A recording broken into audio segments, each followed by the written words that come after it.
Hola, bienvenido a Economía Real, un programa desarrollado por GIE Escuela Negocios y EMOL TV para ayudar a sus finanzas personales. En este capítulo hablaremos de la ISAPRE y la necesidad de reforma para hacer un sistema más justo.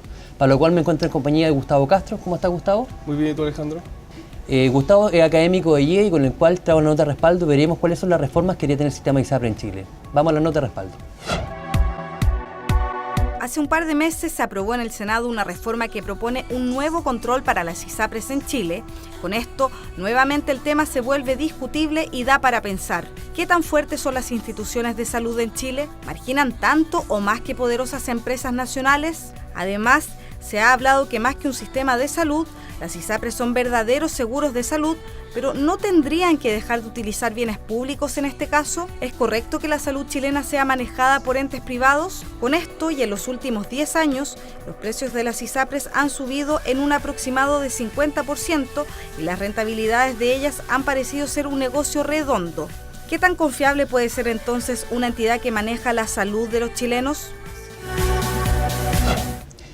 Gustavo, la verdad que hemos hablado en otros capítulos acá con Franco y hemos hablado sobre la cantidad de los márgenes de utilidad que durante el último año han venido a dejar en evidencia las falencias que está teniendo hoy día el sistema de salud privado en Chile. ¿Cuáles son las principales características que lo denotan? Primero que nada, en Chile hablamos de que esto funciona como un sistema, como un seguro de salud más que un sistema de previsión, ¿no? Bueno, la ISAPRE, es necesario recordar que las ISAPRE son administradoras de seguro. El problema es que los seguros puede ser como el que contratas tú para tu auto, el que contrata cualquier persona para su casa. El tema es que esos fondos son privados. En este caso son administradoras de seguros pero con fondos públicos. Nadie entrega el 7% porque quiere, todo lo hace por ley. Por lo tanto, esos fondos son públicos. La salud es una preocupación por parte del Estado. Lo que pasa es que el administrador de esos seguros es privado. Gustavo, a todo el mundo le llama poderosamente la atención por qué en teoría, en un mercado donde existen varias ISAPRE, la tendencia natural sería que en un mercado, ¿no es cierto?, de competencia perfecta, donde tenemos más de 5 o 6 actores, la lógica sería que deberían tender a disminuir los montos, ¿no es cierto?, o a ser más competitivos, y eso se debería traducir en beneficios para el consumidor. Pero esto no pasa en el mercado de la ISAPRE. Nos damos cuenta que la inflación acumulada en los últimos 10 años del incremento de los valores, de los incrementos de los valores de los últimos 10 años de la ISAPRE, casi duplica al IPC que hemos tenido real en términos inflacionarios de precios. ¿Por qué se ve eso? Primero, desde el año 2001 hasta el año 2010, que esa información sale de un informe de análisis financiero emitido por la misma Superintendencia de Salud, dice que para el afiliado promedio de todo el sistema de ISAPRE, las cotizaciones han aumentado alrededor de un 58%, específicamente desde 25.800 pesos a 40.000 y algo pesos. ¿Ya? Es un aumento bastante grande para considerar 9 años. Por otro lado, está que, como bien dijimos, son administradoras privadas, pero con platas que se recaudan por ley. Lo que es interesante, Alejandro, también, en el mismo informe de la Superintendencia de Salud saben las rentabilidades. Como dijimos, son administradoras de seguro, pero con fondos recaudados por ley. O sea, empresas privadas, pero que, ¿no es cierto?, el sistema laboral chileno funciona como recaudador del 7% de la previsión de salud, que es como el mínimo, y por ley, y muchos inclusive también llegan, ¿no es cierto?, a sobrepasar ampliamente el porcentual de su sueldo, porque eso es generalmente la imposición base. Si yo, por ejemplo, en mi caso, que tengo mis señores, mis niños como carga, lo más probable es que exceda ampliamente el 7%. Lo más probable. Bueno, y esos fondos, las rentabilidades que obtienen los dueños de la ISAPRE con esos fondos alcanzan en el caso de Vía 3 un 149%, ¿ya?, para el año 2010, y Banmédica un 65,3%. Y la mayoría de las ISAPRE están alrededor de un 50%, que es una rentabilidad altísima sobre el patrimonio. Son muy pocas las industrias que alcanzan eso. Bueno, de hecho hay un estudio hecho por el mismo diario El Mercurio, UAC, que hablaba que la industria de la ISAPRE, posteriormente, después de las mineras, es la que tenía mayor rentabilidad. Creo que la minera tenía un 60 y algo %. Las mineras tienen pero ese es un estudio que toma las rentabilidades de los últimos 5 años. Perfecto. ¿Ya? Se fue publicado en el segundo semestre del año pasado y decía que las mineras tenían el primer lugar con un 66,1%, la ISAPRE en segundo con un 25,1% y tercero el consumo. El consumo, o sea, pero estamos hablando de segundo lugar. Entonces, cuando tú lo llevas a monto, claro, no es tanto, estamos hablando de 67.000 millones de pesos, es muchísimo, pero si uno lo compara con... Por tamaño de industria también, claro, no es tan grande. Gustavo, se dice que hay dos grandes elementos que son considerables de destacar dentro de este proceso. Lo primero, la OECD dice que es inviable que una compañía de seguro de salud, como el caso de la ISAPRE, también tenga una integración vertical hacia adelante, o sea que también sean prestadores. Y yo creo que ahí principalmente donde se generan las principales asimetrías de la industria, porque yo no puedo entrar a funcionar simplemente como una ISAPRE, porque la ISAPRE que ya está preestablecida y que tiene, ¿cierto?, dentro de su holding prestadoras de salud, automáticamente generan una diferencia competitiva que me hace muy difícil poder entrar con ellos. Lo que está sucediendo ahora es que es casi una barrera de entrada. Si tú quieres entrar a administrar estos seguros, quieres ser una ISAPRE, no puedes no contar con clínicas. Ni con centros de ambulatorio, ni con hospitales clínicos, todo lo que quieras, ni centros médicos, como quieras llamarlo. Todas hoy en día las ISAPRE tienen varias, estoy hablando más de 5, 6, 7 clínicas, hospitales clínicos, centros clínicos. ¿Ya? Por eso es importante también decirle a la gente que dentro de este proceso, las ISAPRE ya se crearon hace más de 30 años, ¿no es cierto? Y la verdad que el Chile de hoy es muy distinto a un Chile que había hace 30 años atrás. Por ende es importante ver hoy día cómo le damos una vuelta de tuerca para ir ajustando a este sistema para hacerlo más eficiente. Lo primero que yo creo que sin lugar a dudas tenemos que mejorar el tema de la asimetría de información, que la gente entienda por qué se están incrementando los valores. Por lo mismo, una muy buena medida este intento que se hizo por parte de la Superintendencia hace un par de meses atrás de transparentar los costos inflacionarios de la ISAPRE, y sea que la inflación debería ser del IPC de la salud, que hablaban ellos, era de un 2.44%. ¿Qué otras cosas deberían agregarse a este proceso, Gustavo? Estoy muy de acuerdo contigo, Alejandro. El IPC de la salud es una muy buena medida, es una muy buena idea y una iniciativa que sin duda va a mejorar el sistema. Lo que hay que tener cuidado es cómo se va a hacer eso. ¿Por qué? ¿Qué es lo que sucede? El IPC de la salud va a medir una canasta de servicios médicos, de prestaciones médicas típicos.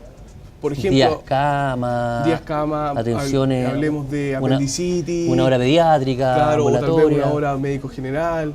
Bueno, por ejemplo, hablemos de apendicitis. El problema es que si yo soy prestador y asegurador al mismo tiempo, voy a poder regular algo y voy a terminar validando esta información. Si yo tomo como dentro de la canasta una operación de apendicitis y esta operación de apendicitis la voy a realizar en las clínicas, que es donde se atiende la gente que va a la ISAPRE, yo voy a estar considerando los precios de las propias clínicas.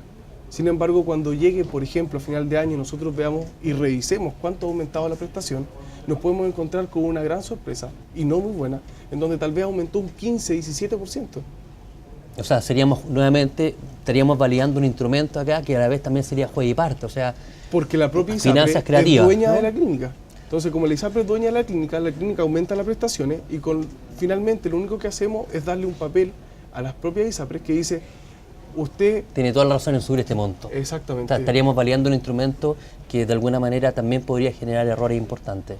Ese es el cuidado que hay que tener. Hay que ver en detalle cómo se va a medir este IPC de la salud, ¿ya? Porque tú dices, por otro lado, bueno, yo lo quiero medir, entonces no lo midamos con las clínicas, midámoslo con los hospitales. Bueno, el servicio es completamente diferente. ¿Ya? El servicio es completamente diferente. No es homologable, ¿no? Exactamente. Entonces hay que tener mucho cuidado. Yo creo que va a faltar ahí mucha fiscalización, más que regulación, perdón. Va a faltar mucha fiscalización en cómo son las transferencias de riqueza desde la ISAPRE hacia las clínicas. Si te das cuenta, a la ISAPRE no le interesa pagarle más a la clínica. Es lo que nosotros denominamos, ¿no es cierto?, muchas veces las finanzas creativas, ¿no?, donde podemos ir moviendo de un lado a otro para que el tema se figure de una mejor manera. ¿De qué manera también, bueno, este plan base que tanto se ha hablado dentro de la famosa mentada ley corta, la ISAPRE, en qué también sirve o viene a contribuir el proceso? Porque la verdad, hoy día tenemos que ser claros, la ISAPRE funciona con una política de desincentivo, o sea, aquí funciona, y yo soy amigo de la ISAPRE siempre cuando no la ocupe. O sea, me pasan un paraguas cuando hay sol y me lo quitan cuando llueve. O sea, yo llego a tener una preexistencia o me empiezo a acercar, ¿no es cierto?, a las edades de mayor riesgo, y automáticamente se empiezan a subir paulatinamente los planes de salud al punto en donde se genera un incentivo perverso que me es más barato estar fuera que dentro del sistema de salud. Yo creo que el plan base es una buena medida. La incertidumbre que se ha creado y el ruido que ha generado esta idea es la posible salida de, algunos estiman, alrededor de 500.000 usuarios del sistema de ISAPRE. Entonces, como tú pones un plan base en donde está alrededor de 20.000 pesos por persona, si tu sueldo no alcanza para que tú puedas pagar eso, tienes que salir inmediatamente del sistema de ISAPRE. Y lo único que te va a quedar es FONASA. Entonces, la crítica que se le hace a este plan base es decir, bueno, mucha gente va a emigrar desde ISAPRE hacia FONASA, y la gente que está en FONASA a mucha gente le va a ser casi imposible entrar al sistema de ISAPRE, ¿ya? Entonces ahí nuevamente hay que tener mucho cuidado y cautela al momento de plantear esta idea y ver cómo se van a llevar a la práctica.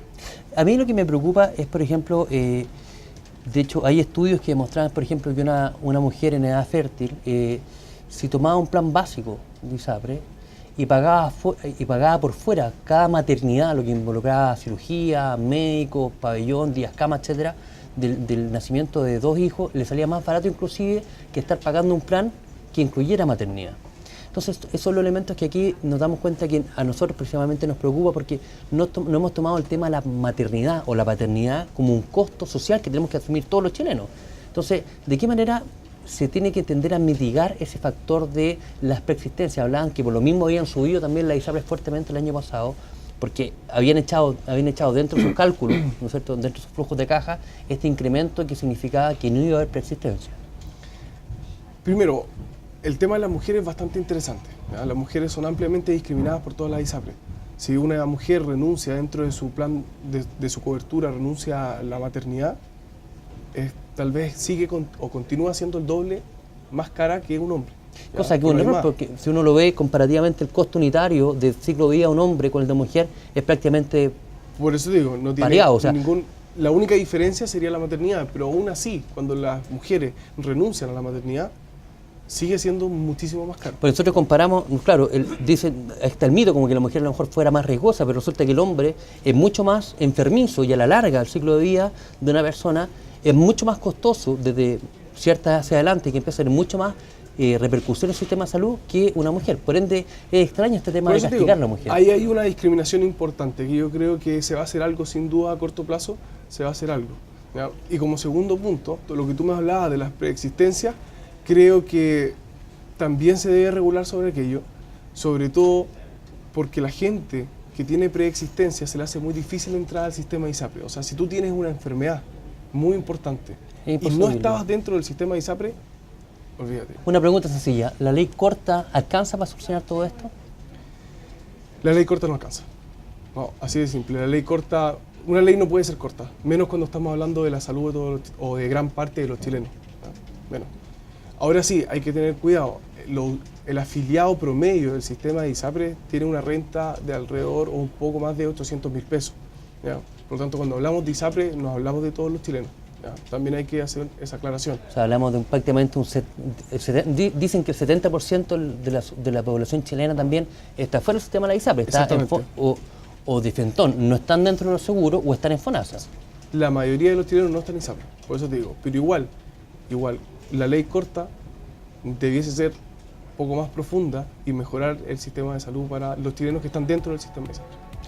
Bueno amigos, agradecemos Gustavo tu presencia y esperamos que esta información también sea relevante para ustedes, de ver cuáles son los tópicos y los temas que se tienen que debatir dentro de la nueva ley de ISAPRE y de qué manera también hacemos un efecto con en este caso un sistema de salud más equitativo y más justo. Que estén muy bien y nos vemos en la próxima oportunidad.